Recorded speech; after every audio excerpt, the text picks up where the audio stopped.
Hello, and welcome to another episode of Tumorously Yours. Today's episode is extra special for me for two reasons. First is because we have with us a very dear friend of mine, someone I love a lot and admire for his nonchalant and solution driven way of looking at almost anything. And second, because his is a journey that I've also never heard before. So please welcome Skand Tripathi to Tumorously Yours. Skand has seen cancer very close up in his life at a very young age. He lost his mother to it when he was all of 12 years, if I'm not wrong. Thank you so much, Skand, for doing this with us and for being willing to share your story. Thank you for having me, and hopefully this can be of some support, help. I don't know for somebody. And I've never done something really like this. I don't think. Okay, so because we should set a little bit of context. So first of all, Skand, tell us a little bit about you, where you are from, what you're up to, and also then tell us about your mom. What was she like? What cancer did she have? How did she get diagnosed? How long was her treatment? Right. So, me, I am professional in marketing. I was earlier in advertising. I did my undergrad from St. Xavier's, Mumbai, in advertising, and then it's very entertaining, but doesn't pay a lot and makes you work a lot. I decided to do an MBA, which is where I met Tamanna. And yeah, after that, I've been working on the client side, as I would say, during my advertising days. That's a bit about me. And as a person, I don't take life very seriously.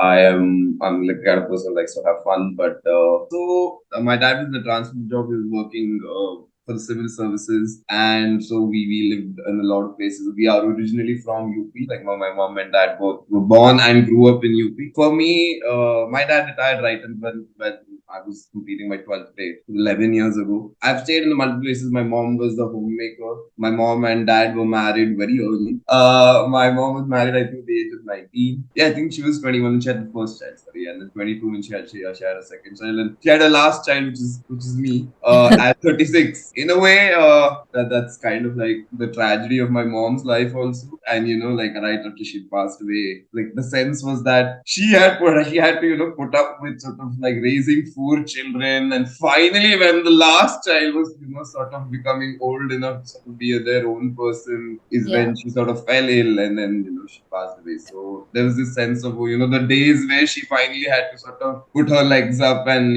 like enjoy life. Also in government service, especially, like the pay rises quite sharply as you become more senior. Finally, like financially, we were like secure, and that's when sort of this rolled around. She was diagnosed in 2004. I remember we had gone to the movies. That was the first time she had a lot of pain. Like during the movie itself was the first time she's complaining of pain. So even though like I have three siblings, as I mentioned, by after I was around 7.5, 8 year old, I was the only one living at home because they were all old enough to now go and like sort of do their own thing. It was just my dad, my mom, and I used to go together. And we went to the doctor, and the initial assessment was, well, like just like a family's gallbladder stone, and they were preparing her for surgery, and everything was admitted in the hospital. And like I think one day before the surgery, they do their sort of checks Oh, and that's- scans and stuff to go. And like it was to the stage where she had already been sort of like the nurse had shaved her for the surgery and stuff as well. So it was like really at that stage for them to be like, I don't think we can do this operation actually, because there is a tumor and we are not sure if it's malignant or not. I mean, I was 11 at that time, so it's not like we was. Actually, I was 10 when this was happening. Just going to turn 11. But you can figure, you hear things while the surgery was did not happen. You can Hmm. understand at that age, you can sort of Hmm. appreciate what cancer is. I remember she'd come back, and I asked her, and she first said no. And like by her face only, I could tell that she's lying and forgetting lying. Yeah, and yeah, it was a big shock. I think even then I didn't probably when I heard the news, I didn't appreciate sort of the seriousness of it or the immediacy of it. Hmm. One of those things in media is that somebody has cancer. And yeah, so treatment started, and then treatment lasted for around 14 months. She was diagnosed 14, yeah. she was diagnosed in October of 2005, 2004, and Hmm. then man, I'm messing up the dates. Yeah, no, sorry, it's October of 2005 is when she was diagnosed, and she passed away in December 2006. Yeah, and out of that 1 year was proper treatment. She was going through chemotherapy. She had gallbladder cancer, as it Oh, seemed, and from the family. it was at that time. I feel like there was this also this my household was this typical sort of thing wherein the mother is of course taking care of all of the घर का काम and बच्चों को पढ़ाना लिखाना etc, and dad is totally uninvolved and sort of like concentrated on his work. So Yeah. I feel like that's the kind of person he is, and like that's the kind of family that we were. But from what I understand, but I think immediately it was not localized. It was by the time it was detected, it had metastasized to other areas as well. Hmm. And they tried chemotherapy. I think some 4 5 rounds of chemotherapy. I feel like there was some initial slightly encouraging signs, but I don't think that was it. It was never really like in remission or like never towards that. So strange because it was between my two elder sisters getting married. My elder sister got married in the summer, and that's in later in that year she was diagnosed, and then my other sister got married the next summer. They were both 1 year apart from each other, and they got married like within 11 months of each other as well. Oh, And she was ill during my second sister's wedding. right. I remember there's this moment wherein during the wedding itself, because you have to sit and you have to sit at the mandap and all, and the mom of the bride has a lot of things to do here and there. And I remember there was this point where I had to go and sit behind her so that she could use my back to use as back support because it was Oh. getting very tiring, sort of doing that. And she was still in okay spirits by that time. I think she was still even physically okay. Hmm. She seemed physically okay up until okay might be like a bit of an overstatement, but Yeah. she's doing all right up until like 2 months before, 2 3 months before. I think the last round of chemo and of course the disease progressing. I think really sort of finally made a lot of difference. She never lost her hair, and yeah, in the final last 2 months, which is the point where the doctor said that at this point there's nothing that we can do, once we can just take her home and like navigate that. And so I remember at home, this was the point where, so my mom's mom was alive at that time, and she Hmm. was sort of the main caretaker because my sisters were all outside. My eldest sister was doing a PhD in the US. My second sister just got married and moved to the US, and my Hmm. third sister was in law school at that time. So she was the one who sort of had to be the main caretaker, not only for my mom, but also kind of for me. Before this whole thing, I used to sleep with my mom and dad in the same bed. Then finally, I think at that point, like they realized that I feel like some exclusivity is required. So then I started sleeping with my nanny in my own room. I remember, I think on one, and then the final 2 months, like I remember, I was not told like it is like that like we have reached the end of treatment and we're sort of just gonna wait it out now. So I didn't have this sort of time frame in my head that within a few months or within something. I was just like, oh, treatment is going on and mom is ill. I remember my eldest sister doing her PhD. As I said, she's doing her PhD. She came down somewhere late October, and she was there for a month, more than a month. And then because she was doing a PhD, she had to go back. And I like still imagine, that. And she postponed her sort of tickets a couple of times, but beyond the point of time, she had to go back. She had to go And back. I mean, I find it very difficult to imagine, like knowing that you're leaving and then you're never going to see your mother again See, oh my 100%. God, yeah. Finally, I think around 10 days before she passed away, she was admitted into the hospital because by that point the disease had progressed. Wherein, like people ask me, "Oh, can you recognize me?" and stuff, and she could recognize them. It had reached the stage wherein like That's kind of huge. questions were being asked. Yeah. Yeah, I remember. There's some pujas etc. That's supposed to be done before Hmm. to pass away. So some of that etc. Yeah, and yeah. Somehow it is like I still do. I actually don't remember like my mom from her cancer days. I actually remember my mom from regular days itself. So Yeah. then finally, around the end, my youngest sister, she during very close to New Year, so she had come down. She was in when my second sister was also in America. She was trying to like make it to meet her one last time, but she was just late. She was just, I would say, my mom passed away in the early hours of at around 4 o'clock, 5 o'clock, and her plane landed in Delhi at around 7, 8. And nobody told her that, because she's, of course, among the four of us, she was the most emotional of the four of us, actually. And then my mom, I was, sometimes life is so cinematic and dramatic. And so, as I said, I like, even if when my mom was admitted at that time, because of course she would be admitted also sometimes here and there in between, and she sort of come back. I remember 2 days before, right before she was going to be shifted to the ICU. This was the last time I saw her because children were not allowed in the ICU. Just when she shifted, I remember initially my sister told me that, oh, can you get these things? My youngest sister who was that I'm going to get these things for the hospital and stuff. Then we were sitting in the canteen, and that's when she told me this mom is going to die in like very soon. And I remember it was around, I think this was happening on the 21st. 20th, 21st, and I'm like, so what till New Year? And she's like, no, not even Christmas, I think. And I remember we sat in the canteen and we were just crying. Yeah, it was, and like, again, I think about this having a 10-year-old brother that his mother is going to die. I feel like, like that's also like a crazy sort of, and she's not like she was super old or anything. I must have been 10, 11, means she's 18, 19 herself. Yeah. I mean, like daunting times. Yeah, as I was saying, my sister was coming from Delhi. Delhi. My youngest sister and I, we went and we met her, and then I remember that change in expression also. She came out of the car, and we were wearing white and all. She must have figured, and then I remember that sort of like change in expression, where her realization. So yeah, and then we had sort of the cremation later that day, and yeah, that's kind of like the whole. That's what I remember. My nanny stayed back with me for another year or so, and then yeah, then it was just my dad and I, pretty much just like me. So yeah. Kan, do you remember how you were feeling in the middle of all this commotion where everyone was telling you limited information, right? Not everyone was telling you everything. Do you remember how you were feeling? Yeah, I think, see, a lot of it is, I was a 10, 11-year-old for most of it. So I feel like there was not a lot of deep reflection at that time. It was not a lot of, it was concern. I was, of course, worried about my mom. At that time, I was religious as well. So I remember I'd written a letter to God, it seems, saying that why don't you transfer this illness to me so that my mom can sort of live. Yeah, I know. I remember feeling like just like bad. Like bad, because you love your mother and Yeah. you want her to be okay. And I want to ask you, how did your dad deal with this? Because it must have been also very difficult for him because like suddenly, it's just now the two of you and there are four kids. How did you guys deal with this? right, my dad's a very complex person.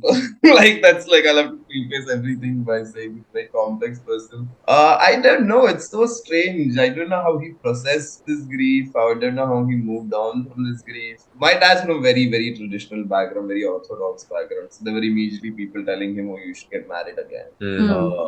Like immediately. And I feel like at that time I had this sort of like fear of that. I remember later, like I think maybe 1 year later, there was some lady who was visiting. And I mean, at that time I didn't realize it, but lady was visiting and she was cooking some and she was speaking very well with my dad, etc. I think she must have been from the department or something like that. I remember having this mental sort of breakdown that, oh my God, is this woman going to be my new mom and everything? And my sister was briefly staying with me for that time for a few months. I went and told my sister, I was like, oh my God, it's not. And she's like, son, her husband is sitting in the living room with that also.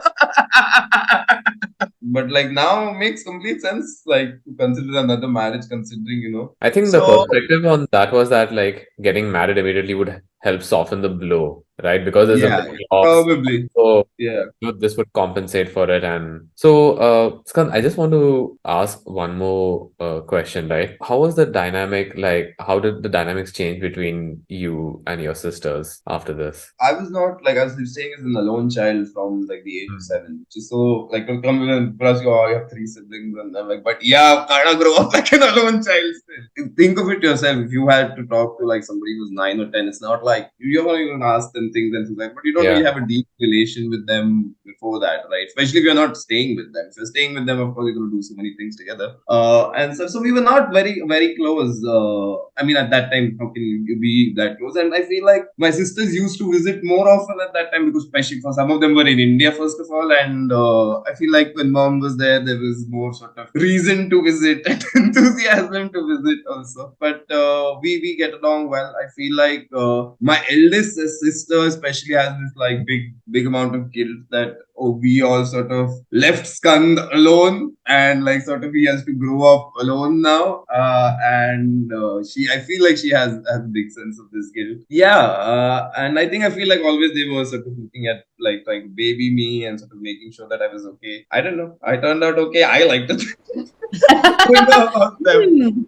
I actually got over her death very quickly. I feel like also when you see someone being ill and sort of dying over a period of time, you're kind of making peace with it while it is happening. I remember thinking, I can't remember her voice at some point, I think in a few years ago. And I spoke to my sister, who we all love to make fun of for taking tons of photos and videos. And that time, of course, you didn't have that much sort of capacity to run. And she had one video of mom. We're talking for an extended period of time for like 10 minutes. Like saw it, heard it. And I remember hearing it. I was like, oh, this is what mom used to sound like. Sometimes, you feel guilty also about you. This is the way you're supposed to feel. This is the way that you're supposed to be. But do you remember how your life changed after? Like you said, your nanny lived with you for a year. But do you remember how it changed, or what were some of the things that suddenly became different in your life after auntie passed? I see the main sort of like differences, and that time you don't even realize it. But like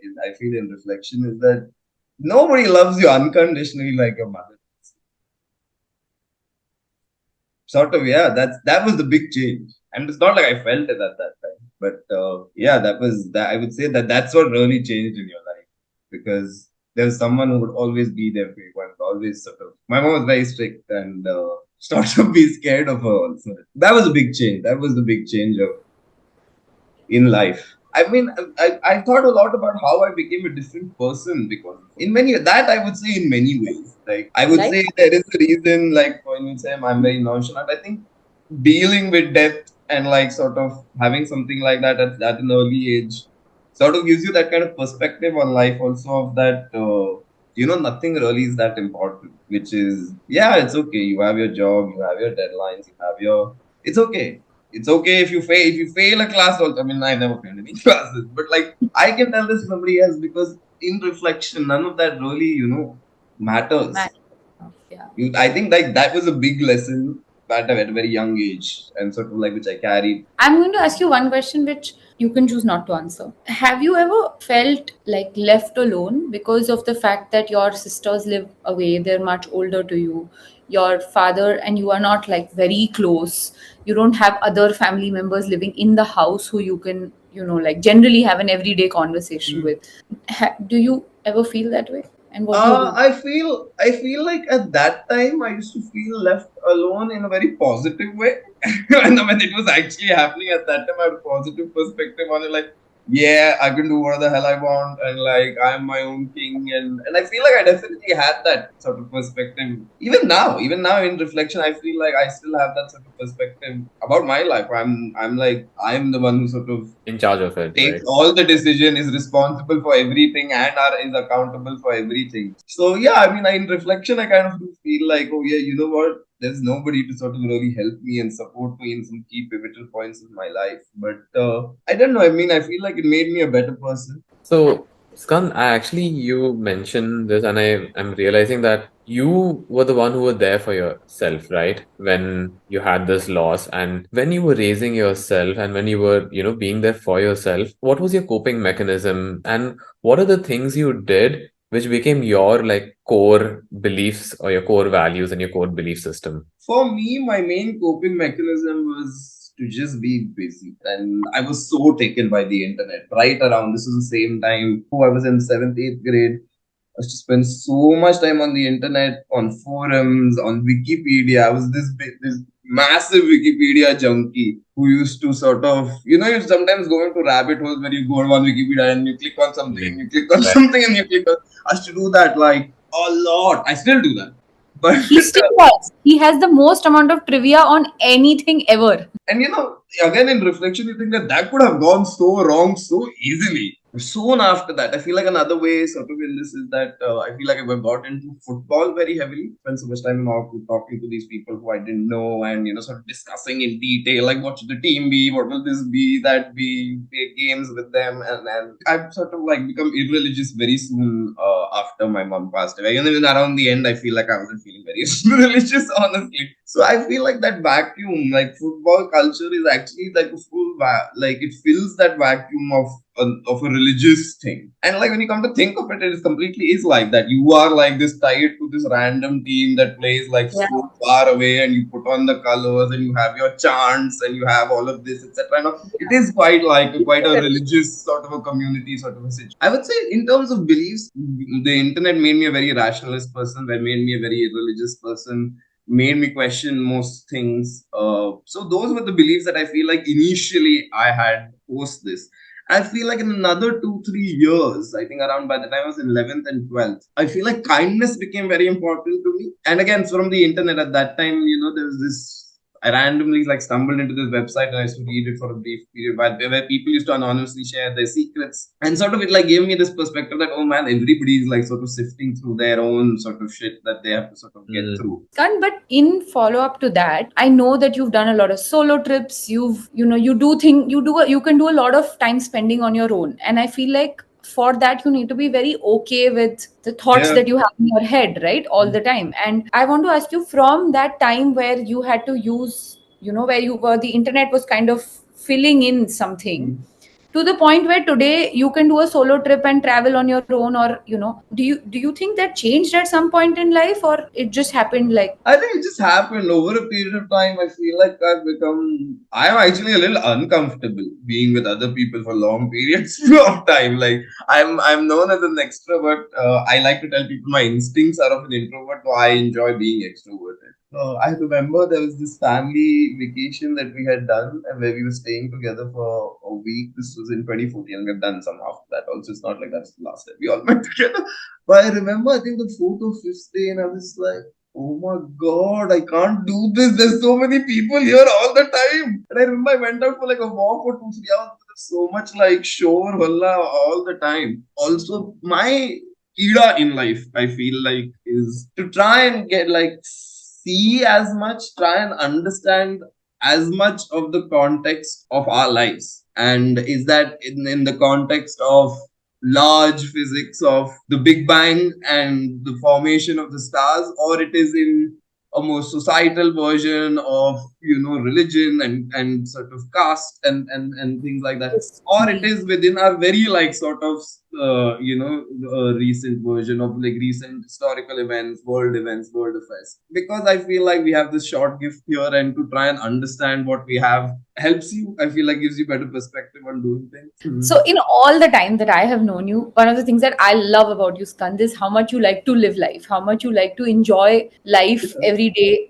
and all the day. And I absolutely love it, because I try to also live that way. And I want to know what makes you that way. Like, do you think your mother played a role in that? Yeah, I think so. It did. I think it did like give me that perspective of live while you can live.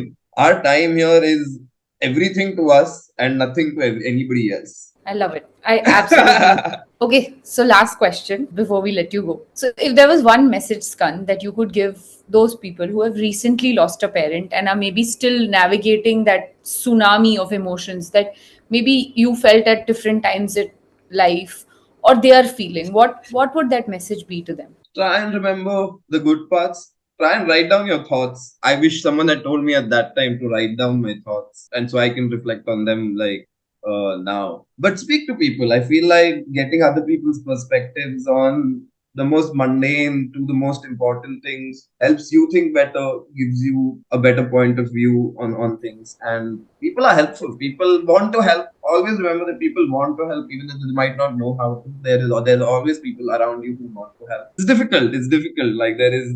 I don't know. There's nothing that somebody can come and tell you that, and you'll be like, "Yeah, I'm feeling better about this." But it's a terrible situation to find yourself in. Every day you wake up and it's the first thing that you think about. But in some time, in a few months, maybe more than a few months, it's going to be the second thing that you think about after waking. And after more time, it's going to be even later among the things that you think about. You will be fine. You will find your way.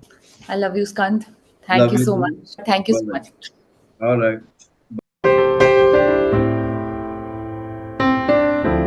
Don't take life too seriously. Like, just don't take life too seriously because why? We have such a short period of time here. Try and enjoy life, try and be kind, try and help others enjoy life because your life is more enjoyable when you help others also have a more enjoyable life.